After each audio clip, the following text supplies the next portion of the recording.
Et si nous nous aidions tous à porter notre croix? Pourtant, ça n'a pas l'air facile. Nous savons que l'homme a mauvaise réputation. L'homme tue l'homme depuis que l'homme est l'homme.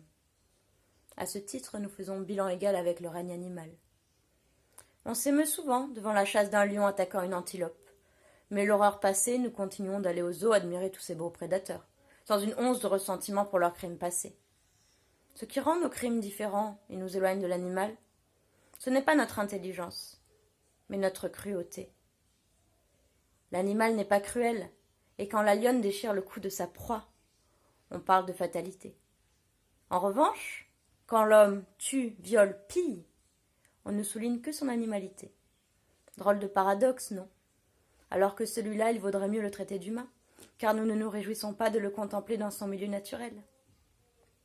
Au plus nous détestons l'humain, au plus nous aimons l'animal. Si bien qu'à force d'autobrimade, nous donnons au chien le coiffeur et à l'homme le collier et la laisse. Nous ne nous faisons pas le même traitement de faveur. Nous nous haïssons. L'homme dans toute sa splendeur. Ah, voilà une phrase bien négative. On ne voit en lui que cupidité, orgueil, malice. Cette pensée, je l'entends depuis toujours, et elle est majoritaire. Cela doit changer. Nos forces communes diminuent. Nous avons peur les uns des autres. Chaque barbarie nous divise au lieu de nous unir et nous rapproche du prochain drame. On le constate en période d'attentat ou de crise sanitaire. Personne ne tire de conclusion utile à notre élévation et chacun essaye de crier plus fort que l'autre. En même temps, qui croit encore en la rédemption de notre espèce, sa propension à la violence, à la destruction? Personne, très peu, mais moi j'y crois. Et vous bientôt, je l'espère. Il le faut pour donner à son prochain l'envie de croire en lui et en sa propre nature. Car à force de se mésestimer, on finit par coller à l'image qu'on a de soi. Mais avant de croire en soi et sa dimension mystique, il vaudrait mieux se savoir soi. C'est en sachant qu'on sait chasser. Et si le « nous sachons » se trouve actuellement ridiculisé, c'est bien car il est à un cheveu de faire chance, enfin, de faire sens.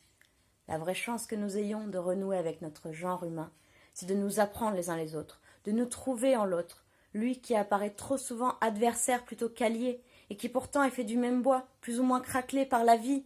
Voulez-vous d'un monde peuplé de monstres ennemis ou de sages amis? Alors comment? Par la transmission. En l'homme, il y a tant à découvrir. Notre conscience est si vaste et nos ressources abondantes. Admirons-nous un instant et repérons les épreuves que nous avons surmontées. La résilience doit être notre virus. Embrassons-nous des épreuves de l'un, baisons-nous des soucis de l'autre, car nous sommes tous des Christ. Nous avons tous le pouvoir de ne pas souffrir pour le néant, mais pour l'autre, et au moins pour soi. Donnons une direction à l'homme, une œuvre pour le faire progresser et s'aimer, avec ses qualités et ses défauts. Gardons foi en nous, soyons honnêtes et altruistes. Altruistes, car si notre développement n'était qu'individuel, nous resterions amputés de l'autre. Ce bout manquant nous tourmenterait et affaiblirait notre confiance. L'autre est vital. Alors, chers amis, je vous le dis, apprenez à vous comprendre sans haine ni mépris. Les épreuves collectives à l'avenir coûteront moins cher, car nous aurons tous appris notre valeur et n'irons plus la chercher dans le jugement de l'autre, dans l'approbation du miroir ou au bout d'une corde. Soyez dans l'empathie, de nous, de vous, cultivez ce que vous gagnez d'elle, détruisez ce qui vous envahit, transpirez pour nous comme nous transpirerons pour vous, et ne maudissez pas l'exception égoïste, car c'est elle qui fait la règle. Pardonnez nos faiblesses et nous pardonnerons les vôtres. Combattons par le sens, ensemble, crions en chœur, en pensant nos plaies, pour un monde sur la même longueur d'onde, et que demain, devant nos yeux, se dresse la plus belle de nos toiles. Amen. Ou plutôt, à l'homme.